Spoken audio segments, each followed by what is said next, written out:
रांची नगर निगम का जो मुद्दा है वो 2008 का जब चुनाव हुआ था और 5 साल हम लोगों ने काम किया तो उसमें सारी चीज़ों को जनता देखा कि किस प्रकार से सिर्फ यहाँ पर डोर टू डोर कलेक्शन नहीं है, यहाँ पर महिलाओं को रोजगार से हम कैसे जोड़े, युवाओं को रोजगार से हम कैसे जोड़े, जिसके लिए स्वर्ण जयंती रोजगार योजना के तहत लोगों को हमने ऋण मुहैया भी कराया था। गरीबों को कैसे आवास मिले उसके लिए हम लोग वाल्मीकि आवास से लेकर के जो basic service for urban poor के तहत हम लोगों ने घर भी देने का काम किया था। तो ऐसे कई तमाम चीज़ें हैं। फुटपाथ वेंडर्स को कैसे हम सुव्यवस्थित रखें, हम उसके लिए भी हम लोगों ने जगह हम लोग दिए थे। तो ये कई ऐसी चीज़ें हैं, बड़े बड़े काम हैं जिसको हम लोगों ने करने का काम किया था। जनता इस चीज़ को देख चुकी है और मुझे लगता है कि जनता पुनः एक बार मेरे साथ खड़ी है, मेरे सहयोग के लिए खड़ी है। मैडम, वर्तमान समय में अतिक्रमण बड़ी समस्या है रांची जैसे इलाकों में।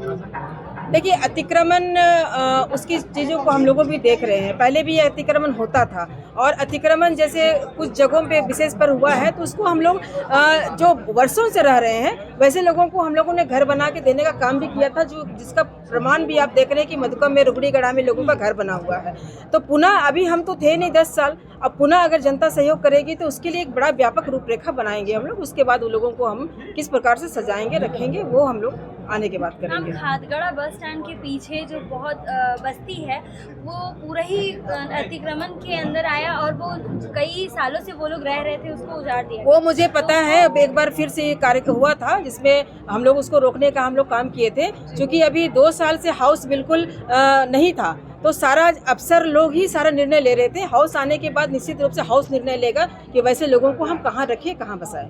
मैडम, एक दिन की बरसात पे निगम की पोल खुल जाती है, उस पर क्या है? देखिए, आप अगर 2008 की अगर बात करेंगे, उसके बाद जो डूबा क्षेत्र था, चाहे इस्लाम नगर हो, चाहे आपका इधर रातू रोड का जो नागाबाग का इलाका हो, कहीं ना कहीं हमारे कार्यों के बाद वो सब चीज़ें डूबा क्षेत्र से प्रभावित से रुका था। तो इन 10 साल में आप देखेंगे कि निगम किस प्रकार से काम किया। सिर्फ आपस में तू मैं से ही समय बीत गया।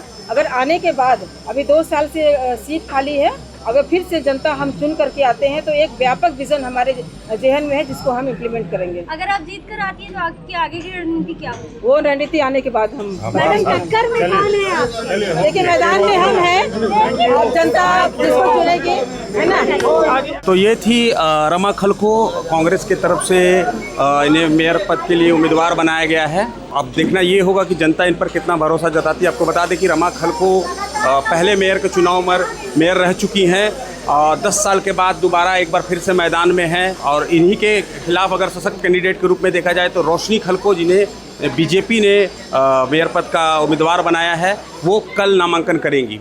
बने रहे हमारे साथ। मैं अभिषेक आनंद, प्रभात खबर डिजिटल के लिए। प्रभातखबर.com, विश्वास वही, रफ्तार नहीं।